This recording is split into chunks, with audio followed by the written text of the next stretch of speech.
Hello friends. आज हम लोग हाइड्रा के बारे में समझेंगे। अभी तक हम लोगों ने जो आपने देखे, जैसे कि अमीबा, यूग्लिना, पैरामीशियम, तो ये धीरे धीरे डेवलपमेंट को दिखा रहा है कि कैसे यूनिसेलुलर ऑर्गेनिज्म भी एक ही शरीर में सारी एक्टिविटीज को कर लेता है। उसके बाद किस प्रकार से आगे बढ़ता जाता है। तो अमीबा के बाद हम लोगों ने पोरीफेरा देखा था, जहां पर हम लोगों ने पाया डिवीजन ऑफ लेबर हो गया, सेल डिफरेंशिएटेड हो गई। अब हम लोग देखने जा रहे हैं सीलन ट्रेड्स को, जिसके अंतर्गत हाइड्रा आता है।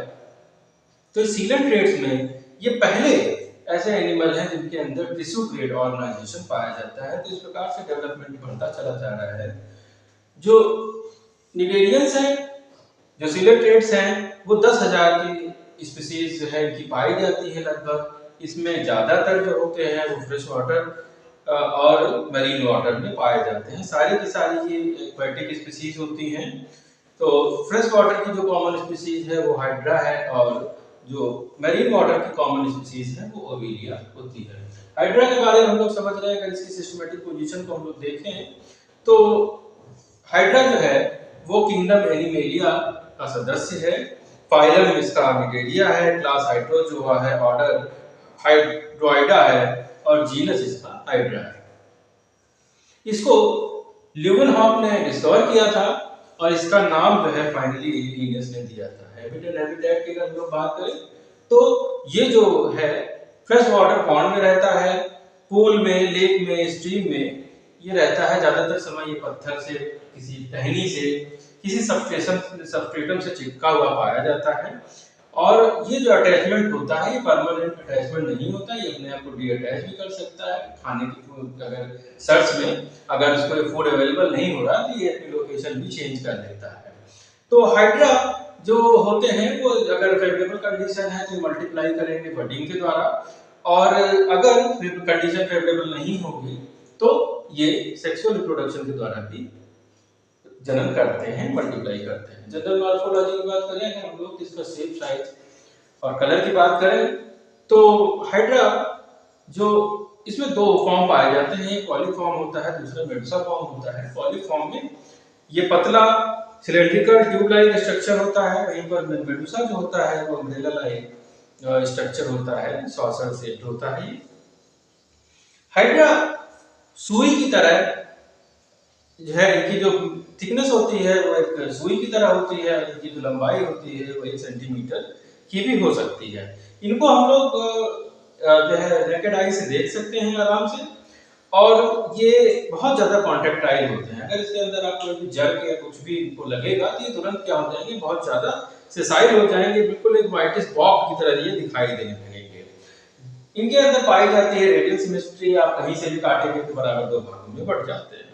सेमी ट्रांसपेरेंट होते हैं, व्हाइटिश कलर के होते हैं, मगर इनकी कुछ स्पीसीज होती हैं जो अलग अलग कलर भी शो करती हैं। जैसे कि क्लोरोहाइड्रा जो होता है वो ग्रीन कलर का होता है, और पेल्मोहाइड्रा जो होता है वो ब्राउन कलर का पाया जाता है।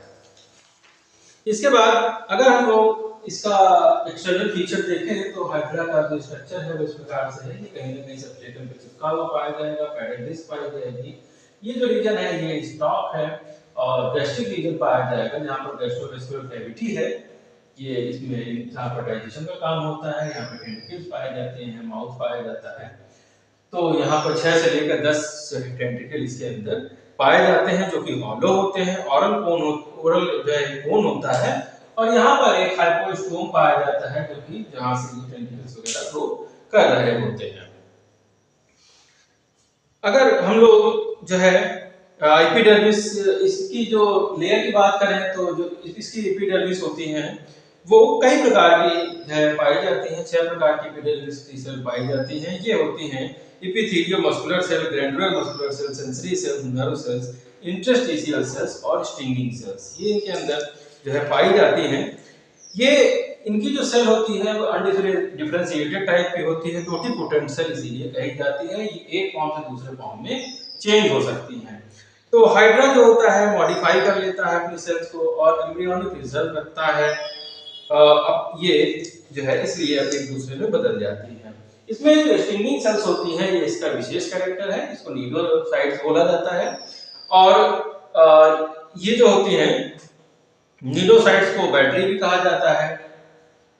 अगर एक टिपिकल नीडोसाइट का हम लोग स्ट्रक्चर देखेंगे तो ये स्फेरिकल हो सकता है, ओवल हो सकता है, बहुत ज्यादा स्पेशलाइज्ड होता है।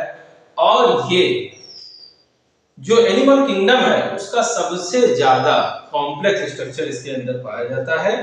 जो नीडोसाइट्स होते हैं उनमें यूनिक टाइप का एक जो है centrally located sac like organelle पाया जाता है जिसको कि निमेटोसिस्ट बोलते हैं। जो निमेटोसिस्ट होता है इसके अंदर एक कैप्सूल होता है, जो कैप्सूल होता है इसके अंदर पाया जाता है पॉइजनस सब्सटेंस जो कि हिप्नोटॉक्सिन होता है। और ये जो होता है मिक्सचर प्रोटीन और फिनॉल का, ऊपर की तरफ इसमें ऑपरकुलम की तरह एक ढक्कन लगा होता है और जो है इसके अंदर एक थ्रेड जो होता है, काफी लंबा थ्रेड जो होता है वो उसके अंदर लिपटा हुआ सा पाया जाता है। इसका जो चौड़ा सिरा है वो बट कहलाता है। उसके अंदर 2 से 3 स्पाइरल स्पाइक्स पाए जाते हैं, बार्स पाए जाते हैं जिनको स्टाइल्स कहा जाता है। जो निमेटोसिस्ट हैं वो कई प्रकार के हैं। सोलेनोसाइट्स होते हैं जिनको पेनिट्रेंट्स बोलते हैं, ये लार्जेस्ट होते हैं। और जो डेस्मोनीम्स होते हैं जिनको वॉल्वेंट्स बोलते हैं, ये स्मॉलेस्ट होते हैं। इसके अलावा होलोट्राइकस और एट्राइकस भी पाए जाते हैं। अगर हम लोग इसकी जो है फंक्शनिंग को देखने की बात करें तो हाइड्रा जो होता है, हाइड्रा के अंदर मस्कुलर जो है टिश्यूज पाए जाते हैं। मस्कुलर टिश्यूज जो है ये लॉन्गिट्यूडिनल सर्कुलर मसल लेयर बनाते हैं और ये जो मीजोग्लिया की सरफेस है उसके ऊपर ये कहीं ये लिपटे हुए पाए जाते हैं। हाइड्रा में नर्वस सिस्टम भी पाया जाता है लेकिन इसके अंदर ब्रेन नहीं पाया जाता है। तो हाइड्रा एक ऐसा एनिमल है जहां पर नर्वस सिस्टम विदाउट ब्रेन है। अनपोलराइज्ड नर्व होती है, एपिडर्मिस में नर्व नेट फॉर्म होता है और एक्सटर्नल स्टिमुलाई जो होता है उसमें बहुत ज्यादा इनका ब्रेन नहीं होता तो इसमें बहुत ज्यादा रिस्पांस नहीं होता, ये दूसरी तरह से ही रिस्पांस करते हैं। अगर हम लोग फिजियोलॉजी ऑफ हाइड्रा की बात करें तो हाइड्रा में लोकोमोशन कई प्रकार से देखा जाता है, कई प्रकार से ये जो है चल सकता है। जैसा कि मैंने पहले ही बताया कि अगर इसको फूड नहीं मिलेगा तो ये मूव कर जाता है। मूव ये कर सकता है ग्लाइड करके, मूव कर सकता है ये फ्लोट करके, मूव कर सकता है वॉकिंग करके। जो इसके टेंटिकल्स हैं उनको ये पैर बना लेगा, उल्टा हो जाएगा, टेंटिकल्स को पैर बना लेगा और चलना शुरू कर देगा। इसके अलावा लूपिंग की प्रोसेस होती है। लूपिंग में जहां पर हाइड्रा इस तरह से बेंड हो जाएगा, अपने पैर वाले हिस्से को खिसकाएगा, फिर से सीधा होगा और फिर से इस तरह से बेंड होगा, इस तरह से आगे की तरफ खिसकता चला जाएगा। अगली जो प्रोसेस होती है वो सोमरसॉल्टिंग की होती है, जिसमें ये एक बार ऐसे आएगा और फिर इसके बाद फिर सीधा होगा, फिर दूसरी तरफ झुकेगा। तो इस प्रकार से ये इस तरह का स्ट्रक्चर बनाएगा। इसको जो है सोमरसॉल्टिंग या कलाबाजी कहते हैं। अगर हाइड्रा के न्यूट्रिशन की बात करें तो हाइड्रा जो होता है स्पेशली साइक्लोप्स, डेफनिया जो कि वाटर फ्लीज होती हैं इनको खाता है, कभी-कभी एनिलिड्स को भी खा लेता है। फीडिंग प्रोसेस की अगर बात करें तो फीडिंग जो होती है ज्यादातर समय हाइड्रा जो है सबस्ट्रेटम से चिपका हुआ पाया जाता है और इसके जो टेंटिकल्स होते हैं ये हवा में झूलते रहते हैं, ये वेव करते रहते हैं इन सर्च ऑफ प्रे। और जैसे ही इनको प्रे कोई मिल जाएगा तो जो ये अगर इनके टेंटिकल्स पर आकर के कोई प्रे टच कर गया तो इमीडिएटली जो थ्रेड होगा वो थ्रेड जो होगा वो जो है वो शूट कर देगा, जो कि होलोट्राइकस टाइप के जो होते हैं या स्टीलोसाइट्स होती हैं। ये जो थ्रेड होता है ये जाकर के प्रे को पेनिट्रेट कर देगा और वहां पर हिप्नोटॉक्सिन जो है रिलीज हो जाएंगे। इससे जो प्रे होगा वो पैरालाइज हो जाएगा। जब और इसमें जो केमिकल रिलीज होता है वो केमिकल ग्लूटाथियोन होता है और ये प्रे को रिलीज कर देगा। अब इसके बाद जो हाइपोस्टोम है ये बाहर की तरफ आएगी, फिर इसके बाद उस प्रे को लेकर के अंदर की तरफ फोल्ड हो जाएगी, अंदर की तरफ फोल्ड हो जाएगी, प्रे को रिसीव कर लेगा, ये रिट्रीट बैक हो जाएगी और इस प्रकार से ये जो है प्रे को सॉलन कर लेगा। अब यहाँ पर होना शुरू हो जाएगी पेरिस्टालसिस मूवमेंट और जो प्रे है उसको गैस्ट्रिक रीजन में भेज दिया जाएगा। गैस्ट्रिक रीजन में जो डाइजेशन की प्रोसेस है वो शुरू हो जाती है। इसमें जाइमोजल सेल्स पाई जाती हैं, जो कि गैस्ट्रोडर्मिस की सेल्स हैं, और ये एल्कलाइन सब्सटेंस को सिक्रीट करती हैं, जो कि एक प्रोटीयोलिटिक एंजाइम है।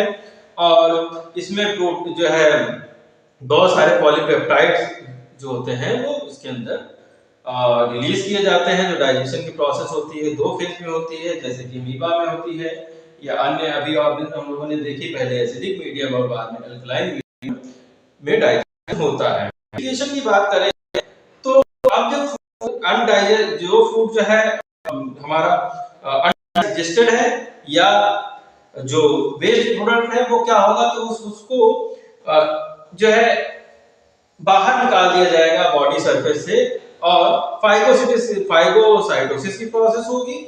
फूड वैक्यूम में जो वेस्ट मटेरियल है इन सभी को माउथ के द्वारा ही निकाल दिया जाता है। तो ये एक ऐसा एनिमल है जो कि माउथ ही इसमें जो है जो एक सिंगल ओपनिंग है वही माउथ का भी काम करती है और वही एनस का भी काम करती है।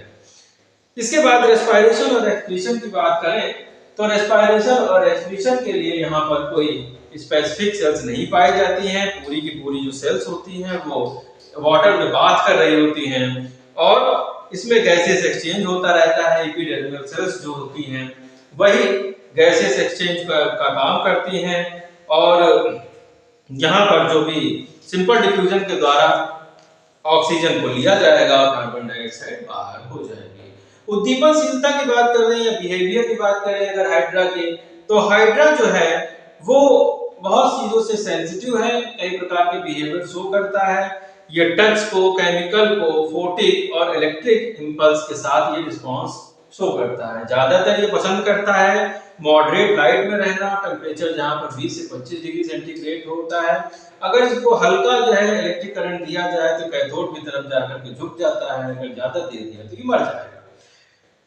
और अनफेवरेबल कंडीशन में डिप्रेशन में चला जाता है, तो इसकी जो बॉडी होगी बहुत ज्यादा रिड्यूस हो जाएगी, डिसइंटीग्रेट हो जाएगी, और कभी इसमें बहुत सारे लार्ज नंबर ऑफ सेल्स का फॉर्मेशन होगा जो कि बाद में ग्रो कर जाएगा। कभी कभी इसकी डेथ जो है हो जाती है डिप्रेशन के कारण। रिप्रोडक्शन की बात करें तो रिप्रोडक्शन मेनली जो है बडिंग के द्वारा होता है। बडिंग का एक प्रोसेस होता है जिसमें कि जो स्टॉक और बेस्टिक रीजन है इसके बीच में कहीं ना कहीं पर एक सबसे पहले बल्ब बनेगा, और धीरे धीरे इसके अंदर जो है ये एक बल्ब अपीयर होगा। रैपिड प्रोलिफरेशन इसके अंदर होने लगेगा, और epithelial muscular cells, epidermis, nutritive muscular cells, gastrodermis की ये सभी इसके अंदर जो है क्या हो जाएंगे, डेवलप होना शुरू हो जाएंगी, और धीरे धीरे ये जब ग्रो होगा तो सेपरेट होकर एक अलग जो है हाइड्रा को जो जन्म देगा। सेक्सुअल रिप्रोडक्शन, अच्छा, जो बडिंग की प्रोसेस होती है फेवरेबल कंडीशन में होती है, अक्टूबर से लेकर जनवरी में होती है, जबकि पॉन्ड में खूब सारा जो है खाना पाया जाता है। और जो इस समय एनिमल जो होते हैं उनमें जो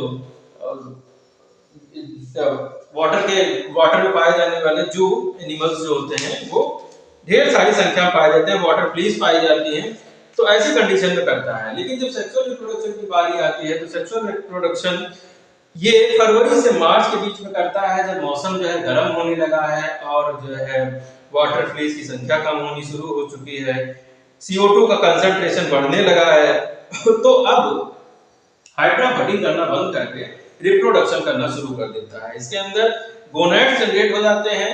पहले थोड़ा सा जो छोटे प्रो टर्बुलेंस जो है आगे की तरफ ये बढ़ता है।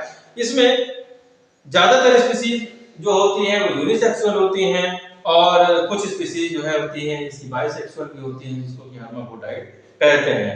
इसमें गैमेटोजेनेसिस होती है, तो सबसे पहले होती है स्पर्मेटोजेनेसिस, स्पर्मेटोगोनिया। प्राइमरी स्पर्मेटोसाइट्स बनाते हैं, सेकेंडरी स्पर्मेटोसाइट्स बनाते हैं, स्पर्मेटिड बनाते हैं और स्पर्म का फॉर्मेशन करते हैं। वहीं पर oogenesis की प्रोसेस जो होती है इससे oogonia बनते हैं। प्राइमरी oocyte बनेगी, सेकेंडरी oocyte बनेगी, पोलर बॉडी रिलीज हो जाएगी, सेकेंड पोलर बॉडी रिलीज होगी और ओवम का फॉर्मेशन होगा। और फिर जब ये स्पर्म और ओवम जब फ्यूज करते हैं तो जो है फर्टिलाइजेशन होता है। फर्टिलाइजेशन जो हाइड्रा है बेसिकली प्रोटैंडर्स है, मतलब जो एंड्रोशियम है उसका जो डेवलपमेंट होता है वो पहले होता है, गैमेटोशियम का डेवलपमेंट बाद में होता है। तो जो टेस्टिस होती है पहले फॉर्म होती हैं और ओवा जो ओवरीज होती है वो बाद में फॉर्म होती है, जिससे कि ये हाइड्रा जो है क्रॉस पॉलिनेशन को फेवर करता है, प्रमोट करता है। रीजनरेशन की बात करें तो हाइड्रा को अगर कई भागों में काट दिया जाता है तो हाइड्रा फिर से अपना जो लॉस्ट पार्ट है उसको दोबारा से रीजनरेट कर लेता है। ट्रेम्बले ने हाइड्रा को कट करके 7 हेड का हाइड्रा बनाने में सफलता प्राप्त की थी। और कभी ये भी कहा जाता है कि हाइड्रा जो है इमॉर्टल होता है, इसकी कोई भी नेचुरल डेथ नहीं होती है, क्योंकि ये अपने आप को रीजनरेट कर देता है। Thank you.